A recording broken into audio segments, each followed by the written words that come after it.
শীতকালে নানা রকম সবজির সাথে মটরশুঁটিও খুব বেশি পরিমাণে পাওয়া যায়। আর এই মটরশুঁটি যে কোনো সবজিতে দাও না কেন বড় ভালো লাগে। আর এই বীজগুলো বের করে নেওয়ার পর এই খোসাগুলো আমি ফেলে না দিয়ে দেখো খোসাগুলোকে আমি ফাটিয়ে ভেতরে যে একটা পাতলা আস্তরণ আছে খুবই শক্ত সেটাকে ফেলে দিয়েছি। ফেলে এগুলো ভালোভাবে ধুয়ে নিলাম। এবার এখানে পোস্ত আর কাঁচা লঙ্কাটা বেটে নিয়েছি সামান্য লবণ দিয়ে। এবার কড়াইতে সর্ষের তেল দিয়ে কালো জিরে ফোড়ন দেবো। কালো জিরে ফোড়ন দেওয়ার পর সবজির খোসাগুলো যেটা ধুয়ে রেখেছিলাম সেটা দিয়ে দেবো। দিয়ে ভালোভাবে কষিয়ে নেব। সামান্য একটু হলুদ দেবো আর আন্দাজ মতো একটু লবণ দেবো। দিয়ে আমি কিছুক্ষণের জন্য ঢাকা দিয়ে এটা ভালোভাবে সেদ্ধ করে নেব। আর জল দেওয়ার দরকার নেই, জল দিলে দিতেও পারো কিন্তু প্রয়োজন হয় না।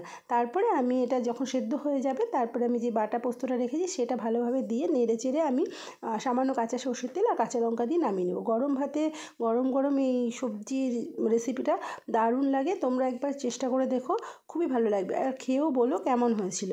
তো আজকের ভিডিওটা এই পর্যন্তই।